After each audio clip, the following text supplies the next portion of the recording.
Everyone wants wealth. Everyone wants fulfillment. But very few people live in a way that produces both. Some chase one and sacrifice the other. Some talk about both but never build the discipline to experience either.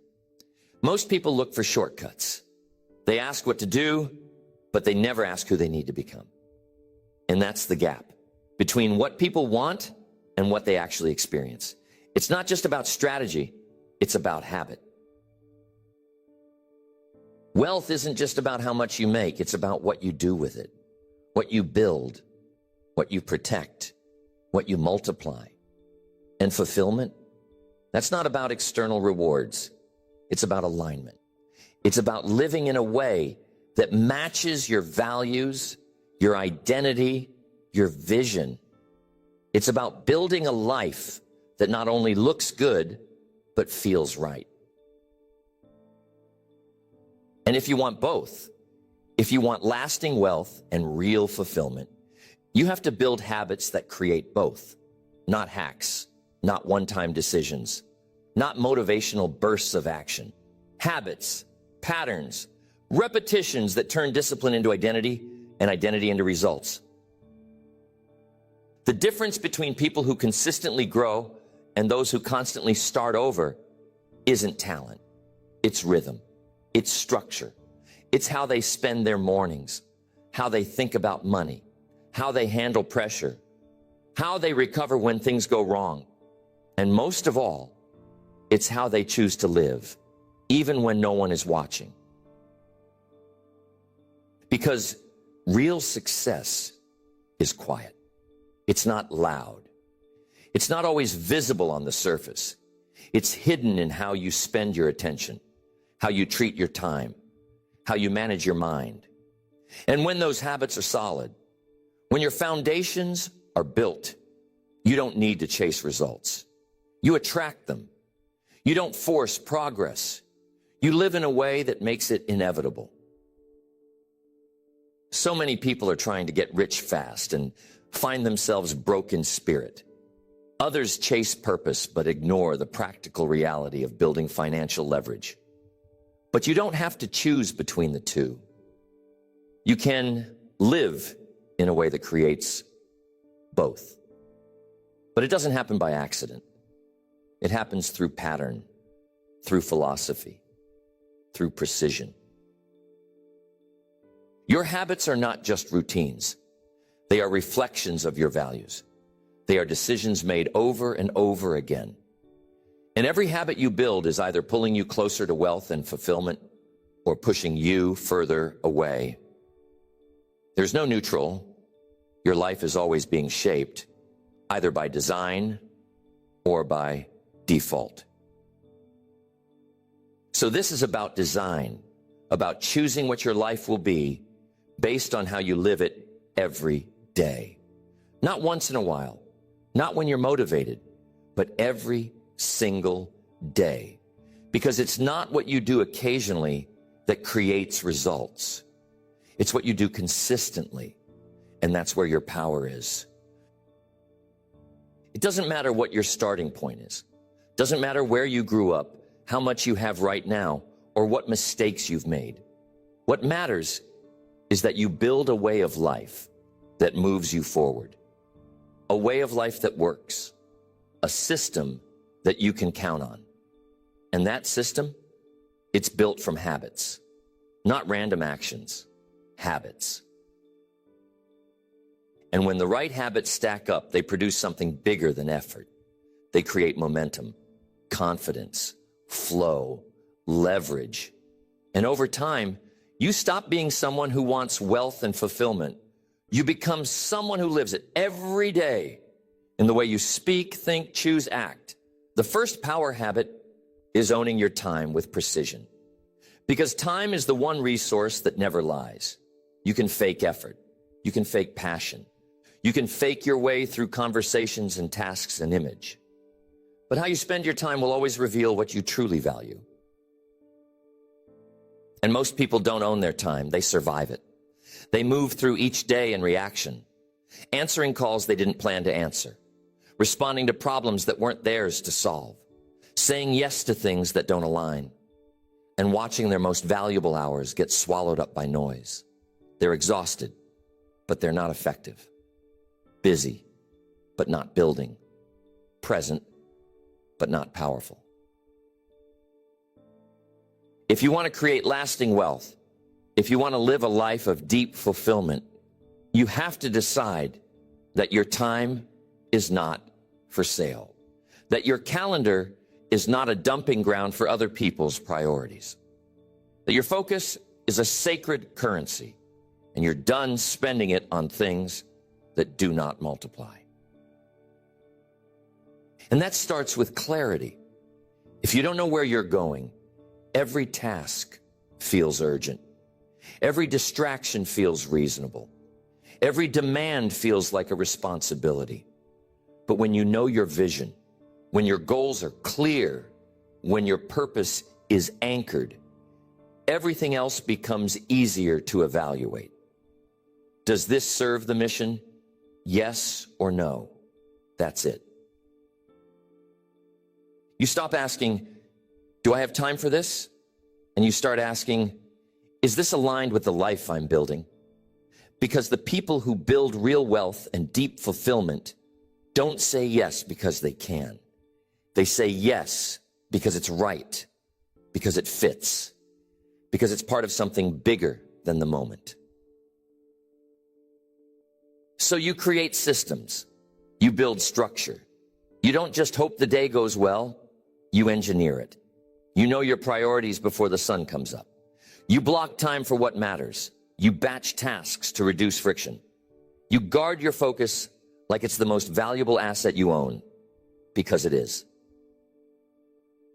And you say no. Not because you're rude, not because you're too busy, but because you've learned that a weak yes is more damaging than a strong no. You've learned that every time you say yes to something misaligned, you're saying no to your deeper priorities. Your energy is not unlimited. Your clarity is not indestructible. And the more you dilute it, the less effective you become. So you simplify. You remove the fluff. You stop worshiping busyness and start honoring productivity. You stop being impressed by full calendars and start building meaningful ones. You give yourself margin. You leave space to think, to breathe, to reflect. Because wealth is not built in panic, and fulfillment is not found in overwhelm. And you track. You don't assume you're using time well. You measure. You study your patterns. You analyze how you spent your week. Not to beat yourself up, but to refine the process, to see what's working, to cut what isn't, to adjust the rhythm until it serves you. Because owning your time isn't about perfection. It's about power. It's about choosing how your minutes stack into hours, and your hours stack into days, and your days build a life. It's about being able to look at a calendar and say, this reflects my values. This reflects my vision. This reflects who I've decided to become. And that ownership starts in the small things. What time you wake up, how you use the first 30 minutes of the day, what you give your attention to before your mind is fully awake. Whether you begin with creation or consumption, whether you start in reaction or direction, every habit around time tells your nervous system who's in charge. So you choose structure over sloppiness, rhythm over randomness, boundaries over burnout. Not because it's trendy, not because someone said it on stage, but because you know what happens when you don't. You know what it feels like to drift through the day, to lose hours to distraction, to run out of time before you've done what matters, and you're done living like that. Because time compounds. The way you treat today shows up in your future, not just in your bank account, but in your health, your peace, your relationships, your reputation. Time wasted doesn't just disappear, it leaves a residue. And time well spent doesn't just pass, it leaves a legacy. So this is where the shift begins, in your awareness, in your decisions, in the way you guard the first hour and close the last one, in the way you block time for deep work instead of living in constant interruption, in the way you stop running from task to task and start moving from intention to execution. And once you live this way long enough, something changes. You no longer feel behind. You no longer feel rushed. You no longer feel like you're chasing a life that keeps moving faster than you can, because now you're leading the day. You're choosing what gets built, and your time starts multiplying, not just in minutes, but in meaning. The second power habit is mastering the way you think about money, because wealth isn't just built through action. It's built through mindset, through belief, through identity. And if your relationship with money is built on fear, guilt, or scarcity, it won't matter how much you earn. You'll sabotage it, you'll mismanage it, you'll push it away without realizing it. Money doesn't just follow effort, it follows alignment. The people who create lasting wealth don't just hustle harder, they see money differently. They see it as a tool, as a magnifier, as a reflection of value and a vehicle for contribution. They don't worship it, but they don't resent it either. They respect it. They partner with it. They learn how to manage it with intention. Most people inherit their money mindset from people who struggled with it. They hear phrases like, money doesn't grow on trees, or rich people are greedy, or that's too expensive, and they absorb that as truth. They grow up with unconscious associations that money is dangerous, that having too much will isolate them, that wanting it is selfish. And even when they try to build wealth, they do it with guilt, with inner conflict, with tension between what they want and what they believe they're allowed to have. So the first part of mastering your money habits is becoming aware of those stories. Asking, what did I learn about money growing up? How did the people around me talk about it, handle it, react to it? What do I believe about wealth, and is it actually true? Because most people never question those beliefs. They live inside inherited limits, repeating cycles without ever choosing them consciously. Once you see the beliefs, you have the power to change them. You start replacing shame with stewardship. You start replacing guilt with gratitude. You stop thinking of wealth as something that takes and start thinking of it as something that builds, that blesses, that creates. And that new mindset shows up in your daily habits, in the way you track, in the way you spend, in the way you invest, not just in assets, but in yourself, in your skills, in your network, in your energy. Because wealthy people don't just grow their net worth, they grow their self-worth. And they don't treat every dollar the same. They make decisions based on value, not just cost.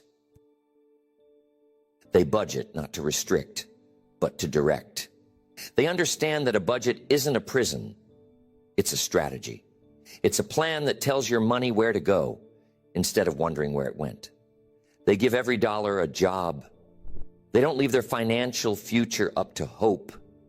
They measure it. They design it. They invest regularly, not when they feel ready, not when the timing is perfect. They invest as a habit, as a pattern, because they know that wealth is built through repetition, not random action. It's built by planting seeds, not chasing windfalls, by compounding small wins over time, not by swinging for home runs once a year. They manage risk, not by avoiding it, but by understanding it. They study, they learn, they don't follow the crowd. They ask better questions. They protect what they've built, but they also position themselves to grow. Because wealth is not about hoarding. It's about leverage. It's about using what you have to build something bigger than what you started with. and they give.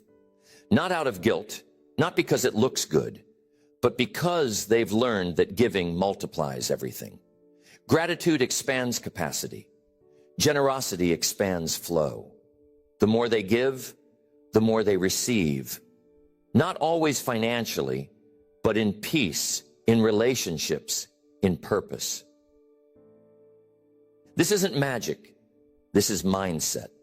This is habit. This is financial integrity. And when you build it, you stop seeing money as a source of stress and start seeing it as a source of strategy. You stop being reactive. You stop playing defense. You start playing offense. You create margin. You build a buffer.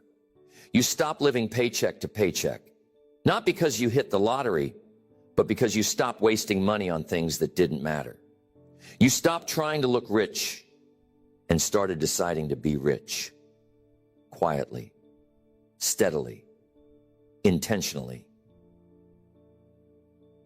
And wealth begins to accumulate, not just in your account, but in your decisions, in your confidence, in your clarity, because now you have options. You're not stuck in survival mode. You're not forced to say yes to things you hate because of financial pressure. You're no longer living behind on your own dreams. You're building from a place of purpose, from a mindset of stewardship, from a daily pattern of financial mastery that reflects who you've decided to become. You're no longer afraid to grow. You're no longer ashamed of wanting more. You're no longer apologizing for playing bigger, because you've changed the story. And now that you've changed the story, the habits follow, the results follow, the identity follows. You're not just someone who wants wealth. You're someone who creates it, lives it, multiplies it. The third power habit is relentlessly protecting and multiplying your energy. Because all the strategy in the world means nothing if you don't have the capacity to execute. You can have clear goals, a strong financial plan, a perfect schedule, but if your energy is scattered, depleted, or mismanaged, everything slows down, or worse, it collapses. Most people manage their money with more intention than they manage their energy. But energy is the root. Money is a resource, but energy is the engine. You use energy to make decisions, to create, to solve problems, to lead, to connect. And once your energy dips, so does the quality of everything you do. If you want lasting wealth, if you want deep fulfillment, you cannot burn out your way there. You cannot grind yourself into the ground and expect peace to rise from the ashes. You have to learn how to fuel the machine, not just run it. You have to prioritize sustainability, not just speed. And that starts with your inputs, the fuel you put in, your sleep, your nutrition, your movement, your hydration, your breath. These are not luxury items. These are non-negotiables. They are foundational. Because your body's not separate from your goals. It is the vessel that carries them. If you sleep 4 hours a night, live on sugar and caffeine, and move once a week, don't be surprised if you're irritable, unfocused, impulsive, or exhausted. That's not weakness. That's chemistry. That's your body sounding the alarm. That's your energy bill coming due. So you stop playing games with your health. You stop pretending you'll take care of it later. You stop waiting for a crisis to create urgency. You decide now, my energy is sacred. My vitality is part of my strategy. I do not have time to crash. I cannot afford to live in fatigue. You build habits that honor your body. You sleep like it matters, because it does. You stop bragging about how late you stayed up and start protecting the hours that restore you. You give your mind space to recover. Because creativity doesn't live in constant strain. It lives in rested rhythm.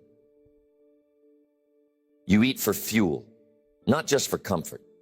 You move every day, not just for aesthetics, but for clarity, for strength, for focus.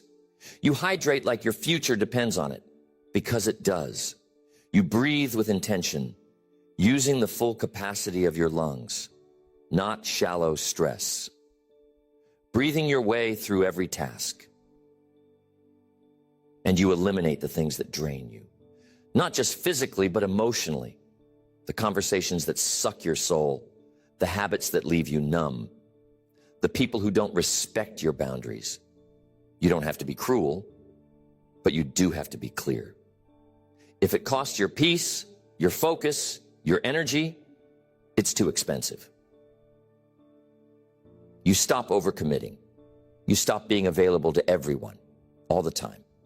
You realize that your energy is a limited resource, and if you spend it on the wrong things, you'll have nothing left for what matters. So you audit, you subtract, you simplify. You build rituals that restore you. Stillness, silence, nature, laughter, gratitude, joy. Things that make you feel alive, not just productive. Because fulfillment doesn't come from accomplishment alone. It comes from being connected. Connected to yourself, to others, to something bigger than achievement. You treat your energy like a bank account. You don't just withdraw, you deposit. You schedule time to reset. You honor your recovery days. You respect your limits, not because you're weak, but because you're wise. Because you know that power is not about going hard all the time. It's about knowing when to push and when to pause. And when you live this way, you stop crashing. You stop burning out every few months and calling it grinding. You stop living in a constant state of depletion and pretending it's noble. You realize that true greatness is sustainable. It's consistent. It's rooted. And your energy becomes contagious. People feel it in your focus, in your presence, in the way you walk into rooms, in the way you handle challenges. You're no longer reactive. You're intentional. You're no longer scattered. You're grounded. You're no longer stretched thin. You're anchored deep. And that energy, that overflow, that's what allows you to scale, to build wealth with consistency, to live with fulfillment instead of frustration, to multiply without crumbling, to grow without breaking, to lead without losing yourself in the process. The fourth power habit is mastering your inner dialogue. Because the most important conversation you have all day is the one you have with yourself. You can build systems. You can create strategy. You can even build wealth and reach goals. But if your inner voice is full of doubt, shame, fear, or self-attack, you will always feel like you're losing, no matter what you achieve.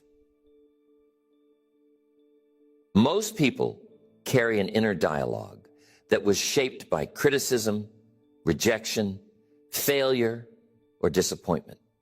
At some point, they stopped needing other people to doubt them because they took over the job themselves. They turned self-correction into self-rejection. They turned reflection into rumination. They internalized every mistake, magnified every flaw, and created an identity rooted in not enough. And that voice runs on autopilot. It wakes up before you do. It whispers during stress. It screams during failure. It questions your ability every time you start something new. And if you don't take control of it, it will become the loudest influence in your life. It will override every strategy. It will drain your energy. It will kill your confidence before the world even has a chance to test it. But here's the truth. Just because it's in your head doesn't mean it's true. Just because it's familiar doesn't mean it's accurate. That voice isn't your destiny. It's your programming. And programming can be changed. The first step is awareness. You can't fix what you don't notice. You have to catch the pattern. Hear the tone. Recognize when you're bullying yourself. When you're talking to yourself in a way you'd never speak to someone you love. You have to stop letting that voice go unchecked. And then you challenge it. Not with empty affirmations, but with truth. Real, grounded truth. You remind yourself of your progress. You speak to yourself with the same power you'd use to encourage someone else. You stop waiting to feel confident and start speaking like someone who deserves to win. This isn't about pretending everything's perfect. It's about refusing to tear yourself down when you're trying to build something. You can hold yourself accountable without calling yourself a failure. You can admit mistakes without internalizing shame. You can face your flaws without labeling yourself unworthy. And when you build this habit of speaking to yourself with clarity, strength, and grace, you shift everything. You create safety inside your own mind. And when your mind becomes a safe place, your world becomes an easier place to move through. You're no longer fighting yourself. You're no longer getting in your own way. And that frees up energy, mental bandwidth, courage, focus. You no longer waste time second-guessing yourself or spiraling over every mistake. You don't talk yourself out of progress. You don't destroy your momentum with self-inflicted doubt. Instead, you guide yourself. You become your own coach. You become the voice that says, we keep going. That says, this doesn't define us. That says, we know who we are and we know where we're going. And that voice gets stronger every time you use it. You start catching yourself when the old dialogue shows up. And instead of obeying it, you redirect it. You don't try to silence fear, but you stop letting it lead. You don't eliminate doubt, but you learn to answer it. Not with more worry, but with movement, with action, with truth. And that becomes your new rhythm: thought, awareness, correction, reinforcement, over and over, until the old voice isn't the default anymore, until the story you tell yourself actually matches the vision you're building, until your self-talk becomes the fuel, not the friction. And your life starts to reflect that shift. You stop procrastinating, not because the task got easier, but because the fear got quieter. You start showing up more confidently, not because you suddenly became perfect, but because you stopped attacking yourself for being human. You build stronger relationships, not because you changed the world, but because you changed the way you speak to yourself. This habit is invisible, but it's foundational. It underpins every other habit because your life is filtered through your beliefs, and those beliefs are shaped by repetition. And if the dominant repetition in your life is self-judgment, you will build a life that reflects that judgment. But if the dominant rhythm becomes self-leadership, you build a life that reflects power. So speak power, speak vision, speak truth. Train the voice in your head to match the life you're building. And when you do that consistently, daily, without apology, you don't just change the way you think, you change the way you live. The fifth power habit is building an unshakable bias for action. Because without action, all clarity, all mindset, all structure means nothing. You can read the books, you can write the goals, you can map out the routines, but if you're not moving, you're stuck. If you're not acting, you're stalling.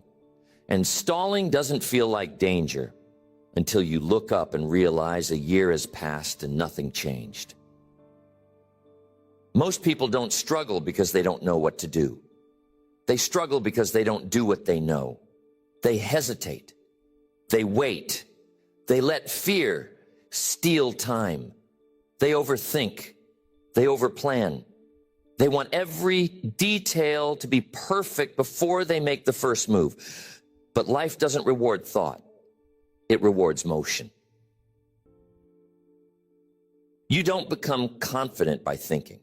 You become confident by doing. You don't build momentum by planning. You build it by moving. You don't find your rhythm by waiting. You find it by starting, even if it's messy, even if you're unsure, even if you don't feel ready, especially if you don't feel ready. Because readiness is not a feeling. It's a decision. It's the choice to act before the fear disappears. It's the commitment to progress over perfection. It's the decision to live like your future depends on what you do right now, because it does. And the people who build wealth and fulfillment, they don't wait for motivation. They've built systems for action. They've made movement a non-negotiable. They don't always know exactly what to do, but they do something. They start, they experiment, they adjust, they repeat, they let action become the teacher. That's the power of bias. It's the default. When in doubt, move. When unsure, move. When tired, move. Not recklessly, not blindly, but with intention, with awareness, with the understanding that clarity is often on the other side of motion, not the prerequisite for it. This doesn't mean speed for the sake of speed. It doesn't mean saying yes to everything. It means shortening the distance between idea and execution, between inspiration and implementation, between thought and traction. It means creating a rhythm where action isn't something you hype yourself up for. It's something you live in. And this habit, it removes so many barriers. It kills procrastination. It silences overthinking. It neutralizes fear. Not because fear disappears, but because action makes you stronger than it. Every time you take a step through fear, you remind yourself that fear is not a wall. It's a curtain, thin, temporary. And once you push through it, it loses power. You start building evidence. You prove to yourself that you are the kind of person who takes action. That you don't need to feel perfect to make progress. That you don't need permission to move forward. That the act of doing is where growth lives. You learn faster, you fail better, you build momentum. Not all at once, but in waves, in streaks, in reps. And the more reps you get, the easier it becomes. The hesitation shrinks, the excuses fade, the resistance weakens, and what once felt heavy starts to feel automatic. Because action creates flow. It creates clarity. It reveals the next step. You stop sitting on the sidelines waiting for the full staircase. You just step on the next stone. You move, and that movement builds trust with yourself, with your team, with the people watching, wondering if you're really going to show up. And showing up, that's the habit. Not once in a while. Not only when things are easy, but daily, in discomfort, in doubt, in imperfection. Because the more you show up, the more you become the person who shows up. And that identity, that's where the magic lives. You stop being the person who wants to start a business. You become a builder. You stop being the person who wants to get in shape. You become someone who moves. You stop being the person who has potential and become someone who produces, who delivers, who builds. And none of that is random. It's not luck. It's not timing. It's repetition, reps of action, reps of courage, reps of doing the thing, even when it's inconvenient, uncomfortable, or unclear. Because the longer you wait, the harder it gets. But the more you act, the easier everything becomes. So make movement your default. Not just when you're ready, but when you're scared, when you're tired, when you failed, when the voices in your head tell you to wait. You move anyway, because that's the habit. That's the standard. That's how momentum is born and how it's kept. The sixth power habit is mastering how you respond to setbacks. Because no matter how good your plan is, how clear your vision is, how strong your discipline is, life will hit back. You will get knocked down. You will face delay, rejection, loss, disappointment. It's not personal. It's not a sign that you're broken.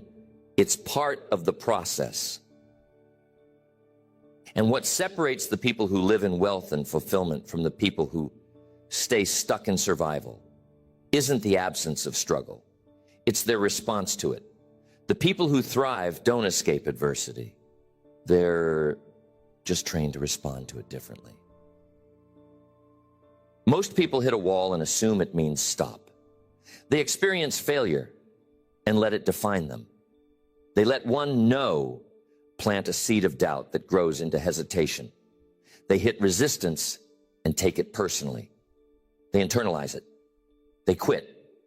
And not because they're weak, but because they were never taught that pain is part of progress. The people who build real resilience, they expect resistance. They understand that breakdowns are part of breakthroughs. They've trained themselves to feel pain, but not surrender to it. They take the hit, but they don't stay down. They regroup. They refocus. They return stronger. And this response, it's not a feeling. It's a habit. It's a muscle. It's trained over time. You don't wait until the storm comes to figure out how to lead through it. You decide now. When setbacks hit, I rise. When disappointment shows up, I reset. When plans change, I adapt. You stop asking, why is this happening to me? And start asking, what is this building in me? You shift from victim to student, from shame to structure, from fear to focus. Because everything that happens can either define you or develop you. You get to choose. You stop making setbacks personal. Just because you failed doesn't mean you are a failure. Just because something broke doesn't mean you are broken. Just because someone left doesn't mean you're unworthy. Setbacks are data, signals, lessons. And if you can stay in the lesson long enough, you grow. You learn how to zoom out, to see the bigger picture. You realize that one bad week doesn't erase a year of growth. That one rejection doesn't erase your potential. That one failure doesn't erase your identity. You stop shrinking every problem into your personality. And you build a process for returning, a way to reset, a way to come back. Maybe that's journaling, movement, prayer, coaching. Whatever your rhythm is, you build it before the fall comes, so that when it does, you don't rely on willpower. You rely on your system. You get good at letting go, at releasing things you can't control, at not gripping so tight that you break your own momentum. You stop needing everything to be perfect before you keep going. You get comfortable with mess, with motion, with moving forward, even if it's not all figured out yet. This is how you stop quitting. You stop making setbacks mean something that they don't. You stop turning a delay into a detour. You stop letting short-term emotions drive long-term decisions. You feel it, but you don't fold. You slow down, but you don't stop.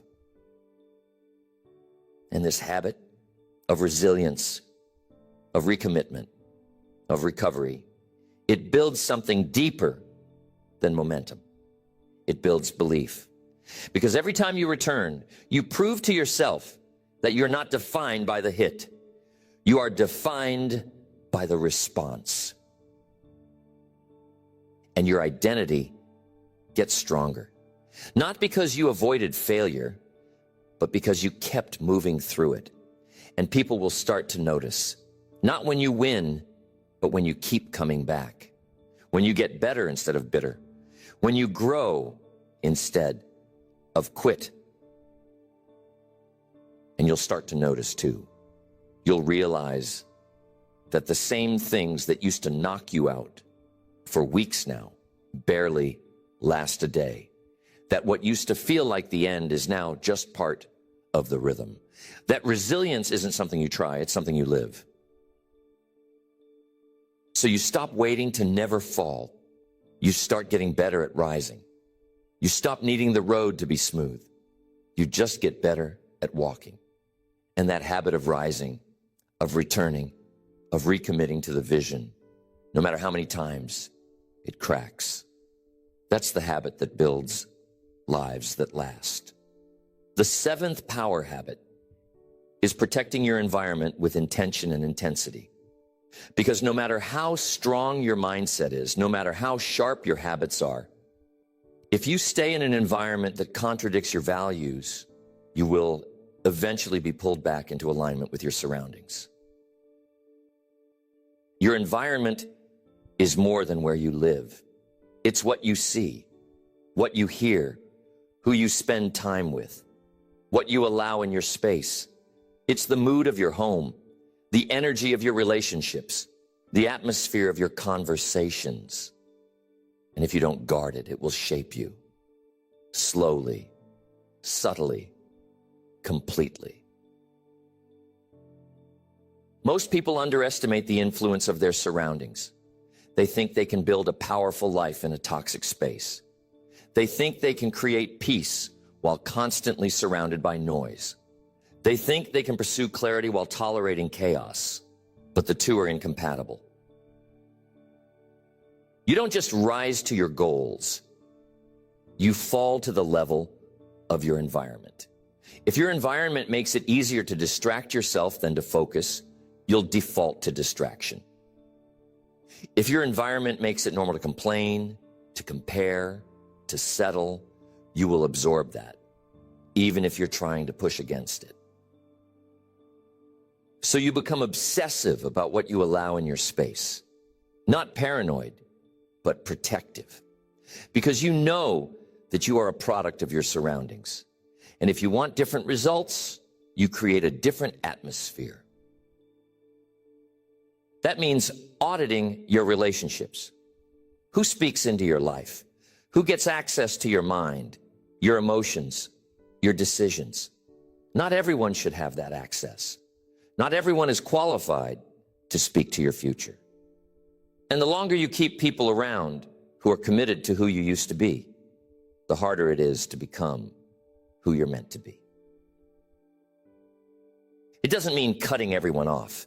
It means elevating the standard, having real conversations, protecting your peace, choosing who you walk with based on where you're going, not just where you've been.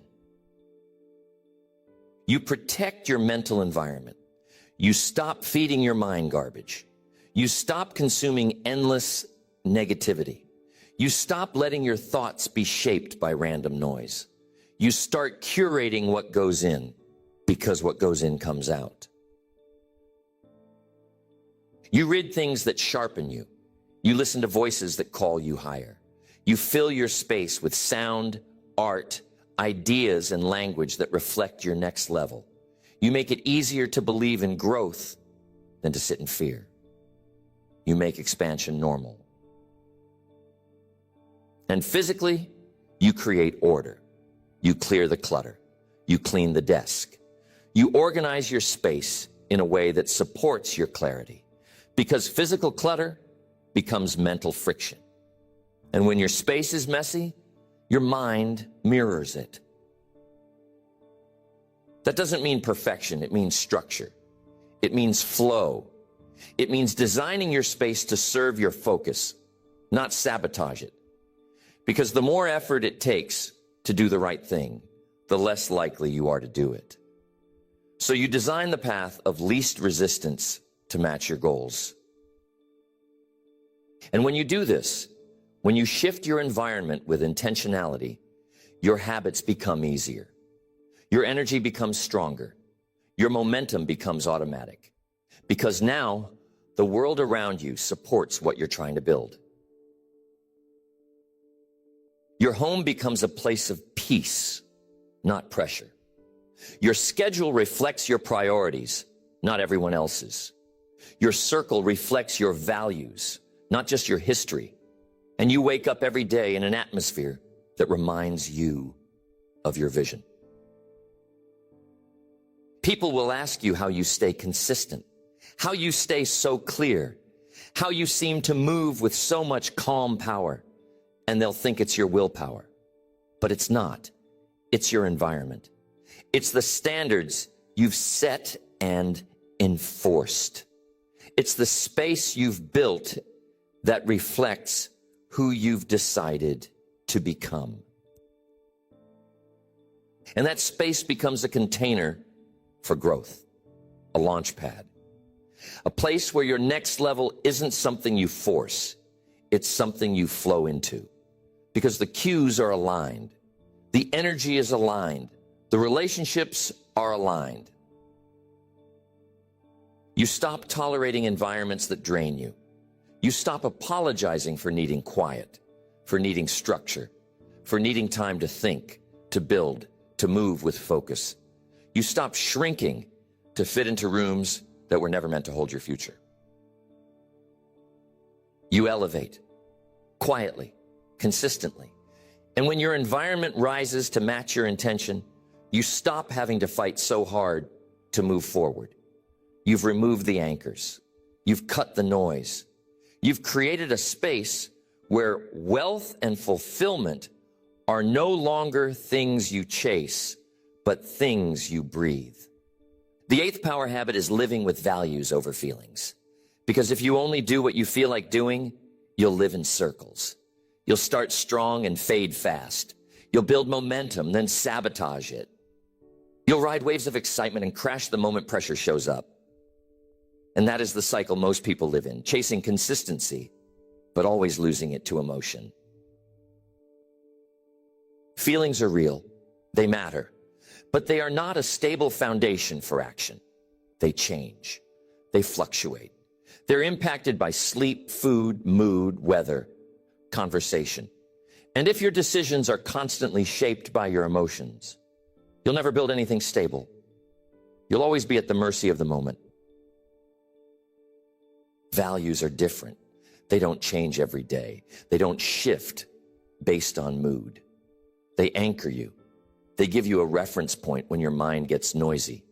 They remind you what matters, especially when everything around you feels uncertain. This habit is simple, but not easy. It's about doing what's right, even when it's not convenient. Saying what needs to be said, even when your voice shakes. Showing up when it would be easier to check out. Holding the line when you'd rather lower the bar.